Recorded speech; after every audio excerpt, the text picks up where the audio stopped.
Hello student, welcome to my YouTube channel Rohit Academy. Student, आज हम इस वीडियो में आप लोगों को बताएंगे क्लास 9th का सब्जेक्ट आप लोगों का है सामाजिक विज्ञान है, यानी कि आप लोगों का विषय जो है सामाजिक विज्ञान है, यानी कि सोशल साइंस है। कक्षा 9 का आप लोगों का त्रैमासिक परीक्षा का आप लोगों का पेपर 2025 का बिल्कुल न्यू पेपर, वायरल पेपर आप लोगों के सामने लेकर के आए हैं। पेपर का संपूर्ण हल के साथ इस वीडियो में 70 में 70 नंबर बिल्कुल कंप्लीट तरीके से एक एक क्वेश्चन का आंसर बताएंगे एंड आप लोगों को समझाएंगे। आप लोगों की जानकारी के लिए बता दूं बाबू, अगर आप लोगों का त्रैमासिक का परीक्षा का पेपर नहीं हुआ तो इस वीडियो को अंत तक जरूर देखिएगा। यहीं से क्वेश्चन में सभी के पेपर में सभी पेपर में यहीं से आएंगे, अर्धवार्षिक में भी यहीं से आएंगे। ठीक है, आप लोगों को इसको अच्छे तरीके से देख लीजिएगा। खंड का यहाँ से हमारा स्टार्ट होता है, जिसमें से बहुविकल्पीय प्रश्न दिया गया 20 MCQ है। इसमें पहला क्वेश्चन प्यारा सा क्या पूछा गया है, समझिएगा। पहला क्वेश्चन हमारा पूछा गया है कि देखिए, पहला क्वेश्चन पूछा गया है कि प्रत्यक्ष कर को किस नाम से जाना जाता है, यानी कि जो प्रत्यक्ष कर होता है वो किस नाम से और जाना जाता है, हमें ये बताना है। तो इसका जो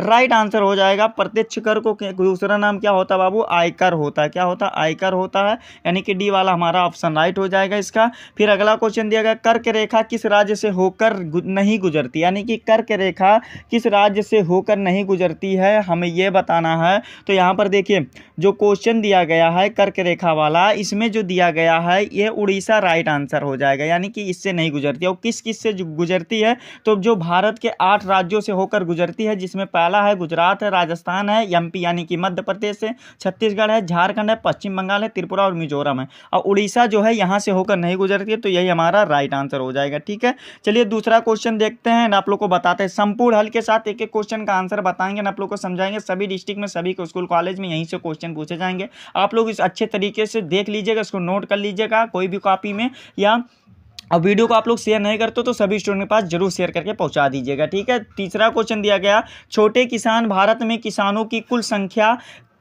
कुल संख्या का डॉट डॉट प्रतिशत है, यानी कि कितना प्रतिशत है, हमें यह बताना है। तो 80% है। कितना प्रतिशत है बाबू, 80% है, जो कि हमारा ये बी वाला ऑप्शन राइट हो जाएगा। ठीक है, फिर अगला क्वेश्चन दिया गया, रूस में किस वर्ष से पहले सभी राजनीतिक पार्टियों गैर कानूनी थी, यानी कि हमें यह बताना है किस वर्ष से पहले रूस में सभी पार्टियां क्या थी, गैर कानूनी थी, हमें यह बताना है। तो इसका चौथा का जो राइट आंसर हो जाएगा 1914 हो जाएगा, यानी कि 1914 जो डी वाला ऑप्शन हमारा इसका राइट हो जाएगा। फिर अगला क्वेश्चन पांचवा दिया गया है कि आतंक का युग से किसका नाम जुड़ा है, यानी कि आतंक का युग से किसका नाम जुड़ा है, यानी कि ऐड, हमें यह बताना है। तो इसका जो राइट आंसर हो जाएगा बाबू, पांचवें का जो सही आंसर हो जाएगा कौन सा हो जाएगा, मैक्सिमिलियन रोबेस्पियरे, यानी कि हमारा कौन सा राइट आंसर, ये डी वाला ऑप्शन हमारा राइट हो जाएगा। ठीक है, कौन सा, सॉरी, बी वाला ऑप्शन हमारा सही हो जाएगा, इसका बा वाला। ठीक है, फिर अगला क्वेश्चन दिया गया है, अगला क्वेश्चन हमारा देखिए क्या है। अगला क्वेश्चन पूछा गया है कि 1917 की रूस क्रांति, यानी कि 1917 की रूस क्रांति के समय किस जार का शासन हुआ,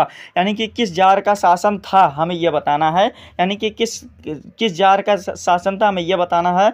तो इसका जो सही आंसर हो जाएगा निकोलस द्वितीय, यानी कि कहां पर है निकोलस द्वितीय, जो कि हमारा ऑप्शन डी वाला राइट हो जाएगा। फिर अगला क्वेश्चन दिया गया कि मुगाबे को राष्ट्रपति पद से कब हटा दिया गया, यानी कि किस सन में हटा दिया गया था, हमें यह बताना है। तो 2017 में हटा दिया गया था, आ वाला ऑप्शन राइट है। आप लोग भी कॉपी पेन लेकर के बैठ जाइएगा, सभी क्वेश्चन को नोट कर लीजिएगा अच्छे तरीके से। ठीक है, फिर अगला क्वेश्चन दिया गया, फ्रांस में स्वतंत्रता दिवस किस तिथि को मनाया जाता है, यानी कि फ्रांस में स्वतंत्रता दिवस किस तिथि को मनाया जाता है, हमें यह बताना है। तो इसका जो राइट आंसर हो जाएगा 14 जुलाई हो जाएगा। क्या हो जाएगा, 14 जुलाई हो जाएगा, जो कि बी वाला ऑप्शन हमारा इसका सही है। फिर अगला क्वेश्चन दिया गया, एक स्थलीय भाग जो 3 ओर से समुद्र से घिरा है वो कहलाता है, यानी कि क्या कहलाता है, हमें यह बताना है। तो 9वां का जो राइट आंसर हो जाएगा प्रायद्वीप कहलाता है। क्या कहलाता है, प्रायद्वीप कहलाता है, जो कि हमारा ये बी वाला ऑप्शन राइट है। ठीक है, अगला क्वेश्चन दिया गया कि पूर्वी घाट का सर्वोच्च शिखर है, यानी कि क्या है, हमें यह बताना है। तो इसका जो सही आंसर हो जाएगा महेंद्रगिरी है। क्या है बाबू, महेंद्रगिरी है, बी वाला ऑप्शन राइट हो जाएगा। फिर अगला क्वेश्चन दिया गया क्या कि यहाँ पर भारतीय संविधान लिखने वाले संविधान सभा में सदस्य थे, यानी कि कितने मेंबर थे, हमें ये बताना है। तो मेंबर की जो संख्या थी बाबू 395 थी। कितनी थी, यहाँ पर देखो 395 थी, लेकिन यहाँ पर ऑप्शन नहीं दिया गया है। तो आप लोग इसका कमेंट करके बताइएगा कौन सा राइट आंसर होगा। ठीक है, जो अनुच्छेद थे संविधान के मूल रूप से 395 अनुच्छेद थे ना, तो यहाँ पर सदस्य पूछा गया, क्या सदस्य पूछा गया। तो सदस्य वाला जो अनुच्छेद थे 395 थे, और जो इसके सदस्य थे ये आप लोग कमेंट करके बताइएगा। ठीक है। कमेंट में जिसका राइट आंसर पूछ रहेगा उसका मतलब क्या कर दिया जाएगा, पिन कर दिया। देखो वो क्वेश्चन यहाँ पर आएगा अनुच्छेद वाला कि भारतीय संविधान में कुल अनुच्छेद है 395 है, सी वाला ऑप्शन हमारा राइट हो जाएगा। फिर अगला क्वेश्चन तीसरा दिया गया कि ग्रीन्स ग्रीन्स किन्हें कहा जाता है, यानी कि जो ग्रीन्स होता है वो किसे कहा जाता है, हमें ये बताना है। तो प्रोजास्टिक्स को कहा जाता है, प्रोजास्टिक्स को कहा जाता है, जो कि हमारा बी वाला ऑप्शन राइट हो जाएगा। फिर अगला क्वेश्चन दिया गया है कि बुलर झील कहाँ स्थित है, तो जम्मू कश्मीर में स्थित है। कहाँ पर स्थित है बाबू, जो बुलर झील स्थित है कहाँ पर स्थित है, जम्मू कश्मीर में स्थित है, ठीक है। ये वाला राइट आंसर हो जाएगा। फिर अगला क्वेश्चन हमारा दिया गया है कि गंगा की सबसे बड़ी सहायक नदी है, यानी कि गंगा की सबसे बड़ी सहायक नदी कौन सी है, तो गंडक है। कौन सा बाबू, गंडक है, हमारा ये बा वाला ऑप्शन राइट हो जाएगा। फिर अगला क्वेश्चन दिया गया 16 वाला कि डेमोक्रेसिया शब्द किस भाषा से संबंधित है, यानी कि जो डेमोक्रेसिया है ये किस भाषा से संबंधित है, तो यूनानी भाषा है। कौन सा भाषा बाबू, ये यूनानी भाषा है, यानी कि सा वाला ऑप्शन हमारा इसका राइट हो जाएगा। जिसका अर्थ होता है यूनानी भाषा से संबंधित है, जिसका अर्थ होता है लोगों का शासन, यानी कि हमारा क्या हो जाएगा, ये डी वाला ऑप्शन राइट हो जाएगा। फिर अगला क्वेश्चन दिया गया 17 वाला कि भारत किस गोलार्ध में स्थित है, यानी कि जो इंडिया है ये किस गोलार्ध में उत्तरी गोलार्ध में स्थित है। किस गोलार्ध में स्थित है, तो ये उत्तरी गोलार्ध में स्थित है, जो कि आ वाला ऑप्शन हमारा सही हो जाएगा। फिर अगला क्वेश्चन दिया गया गोवा के दक्षिण में स्थित पश्चिम तटीय पट्टी है, यानी कि कौन सा पट्टी है हमें ये बताना है, तो कंकड़ हो जाएगा। क्या हो जाएगा, कंकड़ हो जाएगा, जो कि बा वाला ऑप्शन हमारा इसका सही हो जाएगा। फिर अगला क्वेश्चन दिया गया भारतीय संविधान है, यानी कि भारतीय संविधान कैसा संविधान है हमें ये बताना, तो लचीला और कठोर दोनों प्रकार का है, यानी कि ये दया भी करता है और ये क्या करता है, दया भी करता है, और ये मतलब दुख भी देता है, यानी कि कष्ट भी दिया जाता है। लचीला भी है यानी कि और कठोर भी है, ठीक है, यानी कि हमारा सा वाला ऑप्शन सही हो जाएगा। फिर अगला क्वेश्चन दिया गया भारत की स्थलीय सीमा कितनी लंबी, यानी कि जो भारत की स्थलीय सीमा है ये कितनी लंबी है हमें यह बताना, तो 15,220 किलोमीटर है। कितना है बाबू, 15,220 किलोमीटर है, जो कि बा वाला ऑप्शन हमारा इसका सही हो जाएगा। तो इस प्रकार से आप लोगों का क्वेश्चन में 20 MCQ था, जो कि सभी क्वेश्चन का आंसर इस वीडियो में बता दिया गया एंड आप लोगों को समझा दिया गया। आप लोगों को देखिए आगे का क्वेश्चन भी बताया जाएगा, बस आप लोग कॉपी पेन लेकर के बैठ जाइएगा इसको लिखने के लिए, और सभी क्वेश्चन को आसान शब्दों में आसान भाषाओं में बताएंगे, ठीक है। देखिए आगे का क्वेश्चन क्या दिया गया है, खा यहाँ से हमारा खंड खा यहाँ से हमारा स्टार्ट होता है, जिसमें से वर्णनात्मक प्रश्न दिए गए। क्या दिया गया, वर्णनात्मक प्रश्न दिया गया। इसमें लघुत्तरीय क्वेश्चन दिया गया, जो कि 4-4 नंबर का प्रत्येक क्वेश्चन है, ठीक है। इसमें पहला क्वेश्चन पूछा गया नेपोलियन बोनापार्ट के पतन के प्रमुख कारणों का उल्लेख कीजिए। आप लोग 4 नंबर का क्वेश्चन अथवा करके बीच में दिया गया कि 1917 में जार का शासन खत्म क्यों हो गया था, हमें ये बताना है। तो चलिए ये वाला बता देते हैं, नेपोलियन बोनापार्ट के प्रमुख कारणों का पतन, यानी कि उसके पतन का मतलब क्या होता है, हार होता है। क्या होता है, यानी कि हारना होता है, यानी कि क्या होता है, हारना होता है, ठीक है। देखो तो इसका आंसर लिखिएगा कि नेपोलियन बोनापार्ट के पतन के प्रमुख कारण है क्या क्या। पहला है महाद्वीपीय व्यवस्था की विफलता। इसमें क्या लिखना है कि नेपोलियन ने इंग्लैंड को आर्थिक रूप से कमजोर करने के लिए महाद्वीपीय व्यवस्था लागू की, लेकिन यह सफल नहीं हुई और इससे फ्रांस की अर्थव्यवस्था भी नकारात्मक प्रभाव पड़ा। दूसरा है स्पेन में प्रायद्वीपीय युद्ध है। इसमें क्या लिखना है कि स्पेन में हुए लंबे और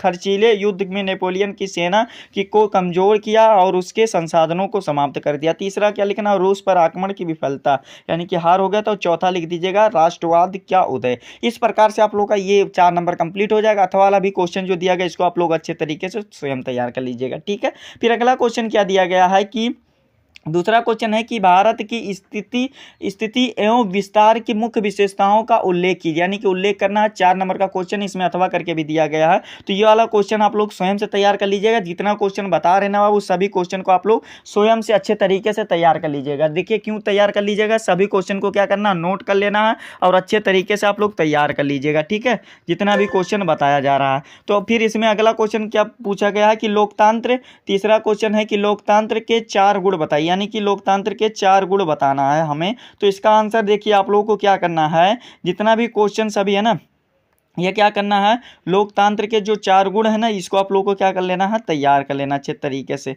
क्या क्या है, प्रत्यक्ष लोकतंत्र होते हैं, अप्रतिनिधित्व होते हैं, संसदीय लोकतंत्र होते हैं, सभी को आप लोग संवैधानिक लोकतंत्र होते हैं। तो ये सब सभी आप लोग तैयार कर लीजिएगा। फिर अगला क्वेश्चन देखिए क्या दिएगा, अथवा करके हम गणतंत्र दिवस क्यों मनाते हैं। तो इसके बारे में आप लोग को पता ही है कहानी, क्यों मनाते हैं गणतंत्र दिवस और स्वतंत्र दिवस क्यों मनाते हैं, ठीक है। तो इसको भी आप लोग तैयार कर लीजिएगा। फिर अगला क्वेश्चन दिया गया चौथा कि पालमपुर में बिजली के प्रसार ने किसानों की किस तरह मदद की, हमें यह बताना है। 4 नंबर का क्वेश्चन इसमें अथवा करके भी दिया गया है कि पालमपुर के 450 परिवारों में भूमि के वितरण की एक सारणी बनाइए। तो यह वाला भी आप लोग अच्छे तरीके से बाबू तैयार कर लीजिएगा। फिर अगला क्वेश्चन दिया गया दीर्घ उत्तरीय क्वेश्चन, 5वां क्वेश्चन इसमें पूछा गया फ्रांस की क्रांति की शुरुआत किन परिस्थितियों में हुई, हमें यह बताना है। 6 नंबर का क्वेश्चन है, यानी कि क्वेश्चन कितना है, 5वां है, यानी कि क्या क्वेश्चन है, 5वां क्वेश्चन है। तो इसको भी आप लोगों को क्या लिख लेना है कि फ्रांस की क्रांति निम्न परिस्थितियों में हुई थी, सामाजिक असमानता थी, ये हेडिंग वाइज आप लोग लिखना चाहिए, आर्थिक संकट के कारण भी हुआ था, राजनीतिक निरंकुशता के कारण हुआ था,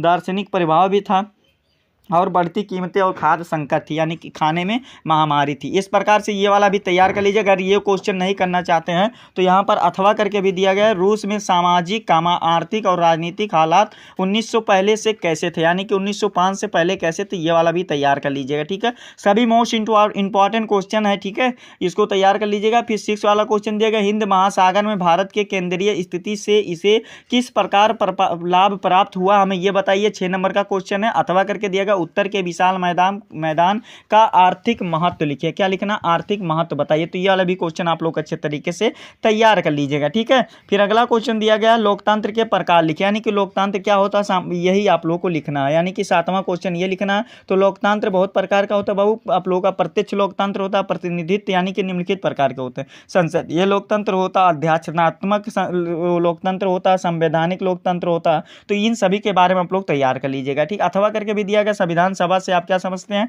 इसको बताना। तो यह वाला क्वेश्चन भी अच्छे तरीके से आप लोग तैयार कर लीजिएगा। अगला क्वेश्चन हमारा 8वां दिया गया कि कृषि के पारंपरिक व आधुनिक तरीकों को अंतर स्पष्ट कीजिए, यानी कि तरीके में क्या करना, अंतर स्पष्ट करना है। 6 नंबर का क्वेश्चन है, अथवा करके भी दिया गया इसमें कि 1 हेक्टेयर भूमि के मालिक किसान के कार्य का ब्यौरा दीजिए, यानी कि कार्य का ब्यौरा देना। अथवा करके भी दिया गया भारत में निर्धनता के कारण क्या कारण है कि निर्धनता को दूर करने के उपाय बताइए। तो ये वाला भी अच्छे तरीके से तैयार कर लीजिएगा। 10 नंबर का मानचित्रकार बताना है। देखिए भारत, हंगरी और चीन, फ्रांस, इन सभी देशों को मानचित्र में दर्शा देना। 5 नंबर यहाँ से कंप्लीट कर लेना हो। 5 नंबर यहाँ से नर्मदा नदी को दर्शा देना है। तापी, बुलर झील को, बुलर झील बताएं कहाँ पर है, जम्मू कश्मीर के पास है, गोदावरी और संबर, इन सभी को दर्शा दीजिएगा। 10 नंबर यहां से भी आप लोग का कंप्लीट हो जाएगा। ठीक है, यही था क्लास 9 का बिल्कुल वायरल पेपर, आप लोग का न्यू पेपर था, जो कि भारी डिमांड थी आप लोगों को, इसीलिए आप लोग का इसका संपूर्ण हल के साथ इस वीडियो में बता दिया गया, आप लोग को समझा दिया गया। आप लोग को ये हमारा प्यारा सा लवली सा वीडियो कैसा लगा कमेंट करके जरूर बताइएगा। हाँ, अगर आप हमारे चैनल पर नए हो तो बाबू चैनल को सब्सक्राइब कर लीजिएगा, बेल आइकन को दबा दीजिएगा। और आप लोग वीडियो को शेयर नहीं करते हो ना, तो इस वीडियो को क्लास 9 के जितने भी स्टूडेंट होंगे ना, उनके पास अधिक से अधिक जरूर शेयर करके पहुंचा दीजिएगा। ठीक है, चलिए हम आप लोगों से मिलते हैं नेक्स्ट वीडियो में नेक्स्ट टॉपिक के साथ। तब तक के लिए जय हिंद, जय भारत, वंदे मातरम।